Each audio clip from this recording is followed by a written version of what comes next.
கர்த்தருடைய பரிசுத்த நாமம் மகிமைப்படுவதாக.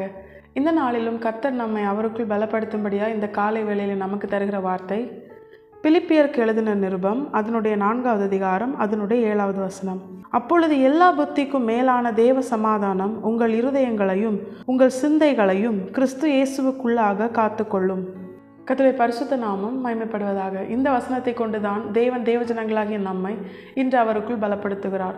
நம்முடைய வாழ்க்கையிலும் எல்லா காரியத்திலுமே பிரதானமாய் நாம் விரும்பி தேவனிடத்தில் கேட்கிற ஒரு ஆசீர்வாதம் அதுதான் சமாதானம். தேவனும் நமக்கு அதை தான் தாராளமாய் தந்திருக்கிறார். தன்னுடைய சமாதானத்தை அவர் தந்திருக்கிறார்.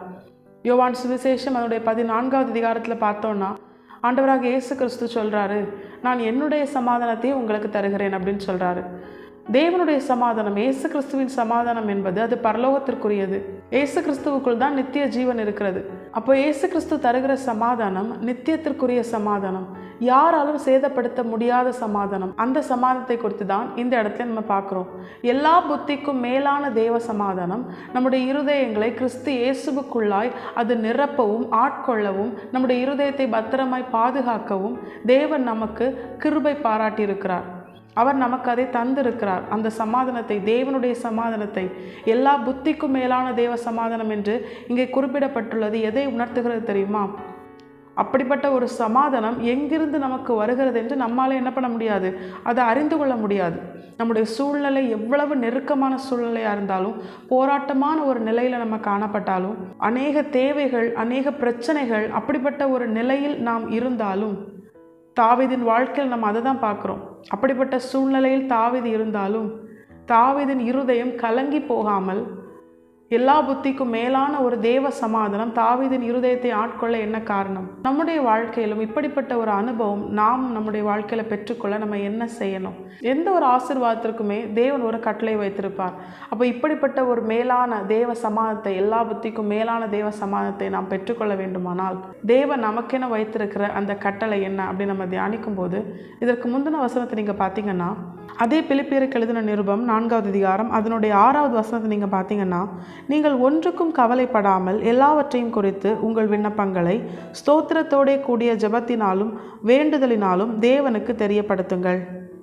முதலாவது ஆண்டவர் நம்மிடத்தில் எதிர்பார்க்கிறது, நாம் செய்யும்படியாக ஆண்டவர் கற்றுத்தருகிறது என்ன தெரியுமா? எந்த ஒரு காரியத்திற்கும் நாம் கவலைப்படக்கூடாது.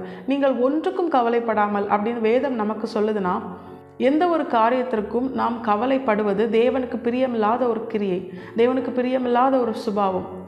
வேதத்தில் அநேக முறை தேவன் நமக்கு தருகிற ஒரு வார்த்தை என்ன தெரியுமா? பயப்படாதேயுங்கள், கவலைப்படாதேயுங்கள், உங்கள் இருதயம் கலங்காதிருப்பதாக அப்படின்னு சொல்லி ஆண்டவர் இந்த கலக்கத்தையும் பயத்தையும் நம்மிடத்திலிருந்து அவர் மாற்றும்படியாய் அநேக வார்த்தைகளை தந்து நம்மை பலப்படுத்துகிறார். நாம் முதலாவது எந்த ஒரு காரியத்திற்கும் கலங்கக்கூடாது. அப்படி கலங்காமல் இருக்க வேண்டுமானால் அதற்கு அடுத்ததாக தேவன் நமக்கு சொன்ன அந்த காரியத்தை நம்ம செய்யணும்.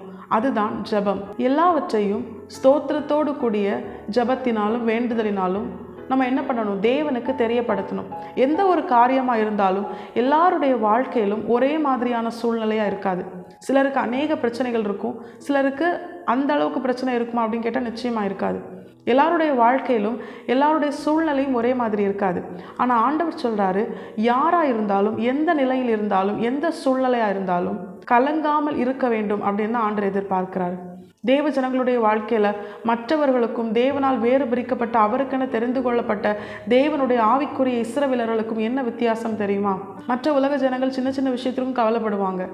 எல்லாமே இருந்தாலும் எதிர்காலத்தை குறித்து ஒரு கலக்கம் அவங்களுடைய இருதயத்தில் இருக்கும். பெரிய ஐஸ்வர்யவான்களாக இருப்பாங்க, பெரிய பதவிகளில் இருப்பாங்க. ஆனால் ஏதாவது ஒரு காரியம், ஒரு சாதாரண காரியம் கூட, ஒரு சாதாரண பலவீனம் கூட அவர்களுடைய இருதயத்தை கலங்க பண்ணும். ஆனால் தேவ ஜனங்களுடைய வாழ்க்கையில் நீங்கள் பார்த்தீங்கன்னா அநேக பிரச்சனைகள், அடுத்த நேரம் என்ன நடக்கும் அப்படின்னு கூட தெரியாத நிலையில் கூட அநேகர் இந்த நாட்களில் இருக்கிறாங்க. தேவ ஜனங்களாக இருந்தும் அவர்களுடைய வாழ்க்கையில் அநேக சூழ்நிலைகள் விரோதமாய் சத்துருக்களால் முற்றுகை போடப்பட்ட ஒரு நிலையில தான் காணப்படுது. ஆனால் அந்த நிலையிலும் ஆண்டவர் சொல்கிறார், நீ கலங்காதே அப்படின்னு சொல்கிறாரு. எவ்வளவு பெரிய சத்துருக்களாக இருந்தாலும், யார் விரோதமாக எழும்பினாலும், கர்த்தர் நம் பட்சத்தில் இருந்தால் மனுஷன் நமக்கு ஒன்றும் செய்ய முடியாது. மனுஷனானாலும் பிசாசானாலும் எந்த கிரியைகளானாலும் எவ்வளவு பெரிய வல்லமையானாலும் நம்மோடு கூட கர்த்தர் இருப்பாரே ஆனால் நிச்சயமாய் நமக்கு எந்த சேதமும் வராது. அதனால தான் ஆண்டவர் சொல்கிறார், உனக்கு என்ன பிரச்சனை வந்தாலும் நீ கலங்காமல் அதை என்னிடத்துல சொல்லு. ஸ்தோத்திரத்தோடும் வேண்டுதலோடும் விண்ணப்பத்தோடும் நீ என்னிடத்துல அதை ஜெபத்தில் அதை என் சமூகத்தில் வைன்னு சொல்கிறாரு. நம்ம கலங்கினோன்னா நம்மளால் ஜெபிக்க முடியாது. நம்ம பயந்து கலங்கி நம்முடைய இருதயம் ஒரு நிலையான ஒரு ஸ்திரப்பட்ட நிலையில் இல்லைன்னா, எப்போவுமே சோர்ந்து போய் நம்ம இருந்தோன்னா நம்மளால் ஜெபிக்க முடியாது, தேவனை துதித்து ஆராதிக்க முடியாது. இந்த நாளிலும் தேவன் நமக்கு கற்றுத்தருகிற பிரதானமான காரியம் அதுதான். நாமும் நம்முடைய வாழ்க்கையில் எல்லா புத்திக்கும் மேலான தேவ சமாதானத்தை கிறிஸ்து இயேசுவுக்குள்ளாய் நித்திய நிறைவான நிரந்தர சுதந்திரமாய் நம்முடைய வாழ்க்கையில் பெற்றுக்கொள்ள வேண்டுமானால், அந்த சமாதானனுடைய இருதயத்தை காத்துக்கொள்ள வேண்டுமானால், நாமும் நம்முடைய வாழ்க்கையில் எந்த ஒரு காரியத்திற்கும் கலங்காமல் கவலைப்படாமல் எல்லாவற்றையும் ஸ்தோத்திரத்தோடு கூடிய ஜெபத்தினாலும் வேண்டுதலினாலும் கர்த்தருக்கு தெரியப்படுத்தி அவருடைய சமூகத்தில் நம்முடைய எல்லா பாரங்களையும் இறக்கி வைத்து கர்த்தரே இவை எல்லாவற்றையும் பொறுப்பெடுத்துக் கொள்வார் என்று விசுவாசத்தோடு முன் செல்ல நாம் நம்மை கர்த்தருடைய கரத்தில் அர்ப்பணிப்போம். வேதமும் நமக்கு அதை தான் கற்றுத்தருகிறது. வருத்தப்பட்டு பாரம் சுமக்கிறவர்களை நீங்கள் எல்லாரும் என்னிடத்தில் வாருங்கள், நான் உங்களுக்கு இளைப்பாறுதல் தருவேன் ஆண்டவரும் சொல்லியிருக்கிறாரு.